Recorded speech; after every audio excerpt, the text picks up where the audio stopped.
अस्सलाम वालेकुम जी। ਇਹ ਮਰਾਲੇ ਦੀ ਉਹ ਗੇਜ ਹੈ ਜਿਹੜੀ ਪਾਣੀ ਚੈੱਕ ਕਰਵਾਉਂਦੀ ਹੈ ਕਿ ਕਿੰਨੇ ਲੱਖ ਪਾਣੀ ਜਿਹੜਾ ਕਿ ਇਸ ਟਾਈਮ ਆ ਗਿਆ। ਇਹ ਤੁਸੀਂ ਵੇਖ ਸਕਦੇ ਹੋ ਪਾਣੀ ਘਟਣਾ ਹੈ ਤੇ ਅਸੀਂ ਗੇਜ ਨੇ ਥੱਲੇ ਟੁਰ ਜਾਣਾ ਤੇ ਜਿਸ ਟਾਈਮ ਪਾਣੀ ਵਧਣਾ ਤੇ ਇੰਜ ਗੇਜ ਨੇ ਉਤਾਈ ਜਾਣਾ ਤੇ ਫਿਰ ਇਹਨਾਂ ਲਿਖਣਾ ਵੇ ਕਿ ਇੰਨਾ ਪਾਣੀ ਇਸ ਟਾਈਮ ਜਿਹੜਾ ਵੇ ਮਰਾਲਾ ਪਾਸ ਕਰਵਾ ਰਿਹਾ ਵੇ। ਇਸ ਟਾਈਮ ਅਸੀਂ ਖਲੋਤੇ ਆ ਹੈਡ ਮਰਾਲਾ ਬਰਾਜ ਦੇ ਸਾਹਮਣੇ। इस गल का पता है कि हैड मराला की मुकम्मल अपडेट तो दी दी मुकम्मल इन्फॉर्मेशन दी दी है। बाकी अल्लाह पाक खैर करे। ओके अल्लाह। बिस्मिल्लाहिर्रहमानिर्रहीम। अस्सलामु अलैकुम या इली हक हैदर। उम्मीद करना तुम सारे भरा ठीक हो तो अल्लाह ताला तुहानू सारे ठीक रखे जी। तो अज डेट हो गई है जी 5 सितंबर नवा महीना 2025 ते टाइम हो गया जी 12 का जी। तो अपडेट तो देन लगे जिस तरह कि तुहानू पता है जी कि फ्लड अपडेट चल रही है ਤੇ river Chenab, river Ravi, river Sutlej ਇਹਨਾਂ ਦੀ ਤੁਹਾਨੂੰ ਅਪਡੇਟ ਦਿਆਂਦੇ ਨਾ ਤਰੋਂ ਦਰਿਆਵਾਂ ਦੀ। ਇੰਦਸ ਰਿਵਰ ਦੀ ਨਹੀਂ ਦੇਣ ਲਈ ਕਿਉਂਕਿ ਉਹ ਸੇਮ ਆ ਰਹੇ ਨੇ ਇਸ ਗੱਲੇ।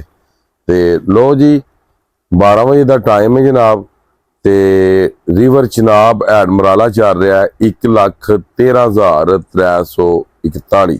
ਹੈਡ ਹਾਨਕੀ ਚੱਲ ਰਿਹਾ 1,99,557। कादराबाद चल रहा है 2,17,220। कादराबाद भी पानी डिग गया ते हैड हानकी भी पानी डिग गया जी। अगे जी चन्योट बराज ते 5,39,796 ना इतों पानी अप होंदा पिया ना चन्योट तो पानी डाउन पिया होंदा। ये अल्लाह बेहतर जानदा है। त्रिमू का भी पानी अप नहीं हो रहा, पिछे पानी ज्यादा है अगे पानी घट है। अल्लाह दी अल्लाह ही जाने जी। फिर हुण की आख्या जा सकदा किसी नूं। त्रिमू चल रहा 3,30,695 ते हैड 5 नाथ ते जनाब रेले पहुंच गए जे ते हैड 5 नाथ चल रहा जे 3,10,479। जिन्ना ही आ रहा उन्ना ही कढवा रहा। इस टाइम जो रेड जोन चल रहा तगड़ी किस्म का पाकिस्तान दे विच ओह जनाब मेरी हैड 5 नाथ दा। ते वेखो हैड 5 नाथ हुण किन्ना पानी क्रॉस करांदा। अगे गल कर रहे जी दरिया रावी दी। ते रावी इस टाइम जनाब जस्टर के मुकाम से 73,926 ते उस तो बाद जनाब मेरी शदरा चल रहा जे 1,12,440 ते हैड बल्लो की चल रही जे जनाब 1,44,000 सेम उन्ना ही थले ते हैड सदनाई चल रहे जनाब मेरी 1,21,000 ते 80। यह पानी चल रहा जनाब रावी। ते अगे गल कर लें जी सतलुज की। ते सतलुज नाब गंडा सिंह के मुकाम ते पानी का रेला तगड़ा ही हले भी नहीं जे घटिया 3,11,673 ते सुलेमानकी के मुकाम ते जिहड़ा पानी है 1,41,984 ते हैड इस्लाम के पानी है 1,02,045 ते मिंचनाबाद जनाब मेरी पानी है 95,737। ठीक है जी। ये जनाब अलहमदुलिल्लाह तुहानू त्रोवां बराजां दी जिहड़ी रिपोर्ट है वो दे दी है। ते बाकी अल्लाह पाक खैर करे, मुल्क पाकिस्तान दी खैर होवे।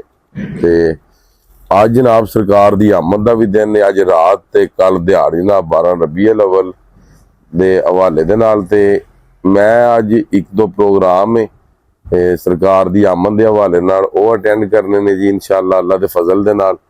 ते कोशिश मेरी पूरी होवेगी कि शाम वाली भी वीडियो जिहड़ी है वो तुहाडी भी जिहड़ी ड्यूटी है क्योंकि आवाम दी वो भी दियां ते सरकार दी ड्यूटी भी दियां। ते सारे भरा कोशिश करया करो तुसीं भी कि ये सरकार दी ड्यूटी दिया करो। ठीक है जी। ते खातमन नबीयीन ते उन्हां दी आमद दा जनाब दिन है अज। ते उस तो बाद जिन्ने भी भरा जनाब दरियावां ते रहिंदे ने अपनी हिफाजत करो। ते काफ़ी ज़्यादा जिहड़ा कि चन्योट के इलाके बहुत तबाही हो रही है, बहुत ज़्यादा। गारबन पता नहीं त्रिमू वाले नहीं गेट चुक रहे, पता नहीं की मामला उस इलाके पानी क्यों नहीं निकलता। तो वीडियोज़ भी कोई नहीं आई मेरे नंबर पर। मैं आख्या सी मैनू त्रिमू की वीडियो बना के घलो तो किसी भरा वीडियो नहीं बना के घली। फिर मैं नंबर दे देना जी 0345 678 44 99। ये तुसीं वीडियो बना के ते घल सकते हो। ते बाकी रह गई गल वीडियो का तो वीडियो मेरी आवे करे दी एक सुबह 9 बजे, एक 12 तो 1-1:30 बजे। उस तो बाद जनाब मेरी वीडियो आवे करे दी शाम नू 7 बजे ते एक वीडियो आवे करे दी रात के 10 बजे तो ला के 11 बजे तक। ये 4 वीडियो जिहड़ियां ने अज तू चलन करन दियां। ते बाकी सारे भरावां नू पता है ਇਤਵਾਰ ਵਾਲੇ ਦਿਨ ਰਾਤ 11 ਵਜੇ ਜਿਹੜਾ ਹੈ ਕਿ ਟਿਕਟੋਕ ਲਾਈਵ ਤੇ ਮੈਂ ਆਉਣਾ ਹੈ। ਕਾਫੀ ਜ਼ਿਆਦਾ ਜਿਹੜੇ ਭਰਾ ਆਖ ਰਹੇ ਨੇ ਕਿ ਅਸੀਂ ਗੱਲ ਕਰਨੀ ਚਾਹੁੰਦੇ ਹਾਂ ਲਾਈਵ ਤੇ ਉਹਨਾਂ ਨਾਲ ਗੱਪਸ਼ਪ ਵੀ ਹੋਵੇ ਦੀ ਨਾਲੇ ਤੇ ਨਾਲੇ ਇਨਸ਼ਾਅੱਲਾ ਤਾਲਾ ਅੱਲਾਹ ਪਾਕ ਖੈਰ ਕਰੇ ਤੇ ਨਾਲੇ ਵੀਡੀਓ ਸ਼ੀਡੀਓ ਵੀ ਉਹਨਾਂ ਦੇ ਸਾਹਮਣੇ ਜਿਵੇਂ ਮੈਂ ਬਣਾ ਰਿਹਾ ਹੁਣ ਇਹ ਵੀ ਉਹਨਾਂ ਦੇ ਸਾਹਮਣੇ ਬਣਾਵਾਂਗੇ ਤਾਂ ਕਿ ਉਹਨਾਂ ਨੂੰ ਪਤਾ ਲੱਗ ਜਾਏ ਕਿ ਇੱਕ ਵੀਡੀਓ ਦੇ ਉੱਤੇ ਕਿੰਨੀ ਮਿਹਨਤ ਹੁੰਦੀ ਹੈ, ਰਿਪੋਰਟਾਂ ਕਿੰਝ ਢੂੰਡੀ ਦੀਆਂ ਨੇ, ਕੀ ਸਿਸਟਮ ਹੁੰਦਾ ਤੇ ਬਾਕੀ ਅੱਲਾਹ ਤਾਲਾ ਤੁਹਾਨੂੰ ਤੁਹਾਡੇ ਮਾਲ ਮਵੇਸ਼ੀ ਨੂੰ ਤੇ ਤੁਹਾਨੂੰ ਸਾਰਿਆਂ ਨੂੰ ਅੱਲਾਹ ਤਾਲਾ ਆਪਣੇ ਇਸਤਮਾਨ ਵਿੱਚ ਰੱਖੇ। ਮੇਰੀ ਤੇ ਕੋਸ਼ਿਸ਼ ਇਹੀ ਹੁੰਦੀ ਹੈ ਕਿ ਜਿਹੜੀ ਆਰਗੈਨਿਕ 1 ਨੰਬਰ ਰਿਪੋਰਟ ਦੇ ਵਿੱਚ ਲਾ ਕੇ ਮਹਿਕਮਾ ਇਰੀਗੇਸ਼ਨ ਦੀ ਉਹ ਅੱਗੇ ਭੇਜਾਂ ਤਾਂ ਕਿ ਕਿਸੇ ਭਰਾ ਨੂੰ ਕਿਸੇ ਕਿਸਮ ਦਾ ਵੀ ਇਹ ਨਾ ਹੋਵੇ ਕਿ ਰਿਪੋਰਟ ਦੇ ਵਿੱਚ ਕੋਈ ਮਸਲਾ ਹੈ, ਕੋਈ ਰੋਲਾ ਹੈ ਜਾਂ ਰਿਪੋਰਟ ਪਤਾ ਨਹੀਂ ਕਹਿੰਦੀ, ਕਿਉਂਕਿ ਨਵੇਂ ਭਰਾ ਵੀ ਤੇ ਆਉਂਦੇ ਨੇ ਨਾ ਜਿਹੜੇ ਵੀਡੀਓ ਵੇਖਦੇ ਨੇ ਤਾਂ ਕਿ ਉਹਨਾਂ ਨੂੰ ਪਤਾ ਲੱਗ ਜਾਏ ਕਿ ਇੱਥੋਂ 1 ਨੰਬਰ ਰਿਪੋਰਟ ਲੱਭਣੀ ਹੈ ਤੇ ਇਹਦੇ ਮੁਤਾਬਕ ਅਸਾਂ ਆਪਣਾ ਮਾਮਲਾ ਅਗਲੇ ਹੱਲ ਕਰਨੇ ਨੇ। ਠੀਕ ਹੈ ਤੇ ਹਾਲ ਇਹ ਹੀ ਹੈ ਕਿ ਉਹ ਰੇਲਾ ਜਿਹੜਾ ਕਿ ਚਨਿਓਰ ਦੇ ਇਲਾਕੇ 'ਚ ਪਹੁੰਚ ਗਿਆ, ਕਾਦਰਾਬਾਦ ਵੀ ਹਾਲ ਹੀ ਹੋ ਰਿਹਾ ਤੇ ਅੱਜ ਸ਼ਾਮ ਤੱਕ ਨਹੀਂ ਤੇ ਕੱਲ ਸਵੇਰ ਤੱਕ ਕਾਦਰਾਬਾਦ ਵੀ 1.5-2 ਤੇ ਆ ਜਾਣਾ ਤੇ ਖਾਨਕੀ ਵੀ 1.5-2 ਤੇ ਆ ਜਾਣਾ। ਇਹ ਵੀ ਤੁਹਾਨੂੰ ਅਗਾਈ ਕਰ ਦਿੰਦੇ ਆ ਕਿਉਂਕਿ ਅੱਧੇ ਪਾਣੀ ਘਟ ਗਏ ਨੇ ਤੇ ਕੱਲ ਤੱਕ ਇਸ ਟਾਈਮ ਤੱਕ ਉਹ ਵੀ ਘਟ ਜਾਣੇ ਨੇ ਤੇ ਬਾਕੀ ਅੱਲਾਹ ਪਾਕ ਬਿਹਤਰ ਕਰਨੇ ਵਾਲਾ। ਸਾਡੇ ਵਾਲੇ ਪਾਸੇ ਮੌਸਮ ਕਾਫੀ ਜ਼ਿਆਦਾ ਸਾਫ਼ ਹੈ, ਧੁੱਪ ਚੜੀ ਅਲਹਮਦੁਲਿਲਾ, ਅੱਲਾਹ ਦੇ ਫਜ਼ਲ ਨਾਲ ਉਮੀਦ ਹੈ ਕਿ ਬਾਰਿਸ਼ਾਂ ਦਾ ਨਿਜ਼ਾਮ ਇਧਰ ਨੂੰ ਜਾਂਦਾ ਰਿਹਾ ਜਨਾਬ। ਤੇ ਫੇਰ ਐਂਡ ਤੇ ਉਹੀ ਗੱਲ ਹੁੰਦੀ ਹੈ ਕਿ ਸਾਡੀਆਂ ਜਿਹੜੀਆਂ ਕਿਆਸ ਰਾਹੀਆਂ ਨੇ ਦਰਿਆਵਾਂ ਤੇ ਰਹਿੰਦੇ ਆ ਉਹਦੇ ਮੁਤਾਬਕ ਤੇ ਪਾਣੀ ਆਉਣਾ ਕੋਈ ਨਹੀਂ ਤੇ ਅਗਰ ਅੱਲਾਹ ਨਾ ਕਰੇ ਕੋਈ ਮਾਮਲਾਤ ਇੰਜ ਦੇ ਬਣਦੇ ਨੇ ਤੇ ਮੈਂ ਤੁਹਾਡੇ ਨਾਲ ਉਸੇ ਤਰੀਕੇ ਨਾਲ ਹੀ ਟੁਰਾਂਦਾ ਜਿਸ ਤਰੀਕੇ ਨਾਲ ਮੈਂ ਪਹਿਲਾਂ ਟੁਰਿਆ, ਭਾਵੇਂ ਮੈਨੂੰ 4 ਦਿਨ ਵੀ ਜਾਗਣਾ ਪਿਆ। ਮੈਂ ਜਾਗਾਂ ਦਾ ਤੇ ਤੁਹਾਡਾ ਮੈਂ ਸਾਥ ਦੇਵਾਂਗਾ, ਤੁਹਾਡੇ ਨਾਲ ਕਦਮ ਦੇ ਨਾਲ ਕਦਮ ਤੇ ਕੰਧੇ ਨਾਲ ਕੰਧਾ ਲਾ ਕੇ ਤੇ ਟੁਰਾਂਦਾ ਆਪਣੇ ਭਰਾਵਾਂ ਦੇ ਨਾਲ, ਕਿਸੇ ਮੋੜ ਤੇ ਵੀ ਆਪਣੇ ਭਰਾਵਾਂ ਨੂੰ ਪਿੱਛੇ ਨਹੀਂ ਛੱਡਣ ਲੱਗਾ। ਤੇ ਬਾਕੀ ਅੱਜ ਦੀ ਵੀਡੀਓ ਅੱਜ ਦਾ ਵਲੌਗ ਕਰਨੇ ਖਤਮ। ਮੈਨੂੰ ਦਿਓ ਇਜਾਜ਼ਤ, ਨੈਕਸਟ ਵੀਡੀਓ ਤੱਕ ਜ਼ਿਆਦਾ ਆਪਣਾ ਖਿਆਲ ਰੱਖਿਓ, ਆਪਣੀਆਂ ਖਾਸ ਦੁਆਵਾਂ ਦੇ ਵਿੱਚ ਮੈਨੂੰ ਯਾਦ ਰੱਖਿਓ ਤੇ ਇਨਸ਼ਾਅੱਲਾ ਮਿਲਨੇ ਆ ਜੀ ਕਿਸੇ ਨੈਕਸਟ ਵੀਡੀਓ ਦੇ ਨਾਲ। ਅੱਲਾਹ ਹਾਫਿਜ਼, ਫੀ ਮਾਨ ਅੱਲਾ।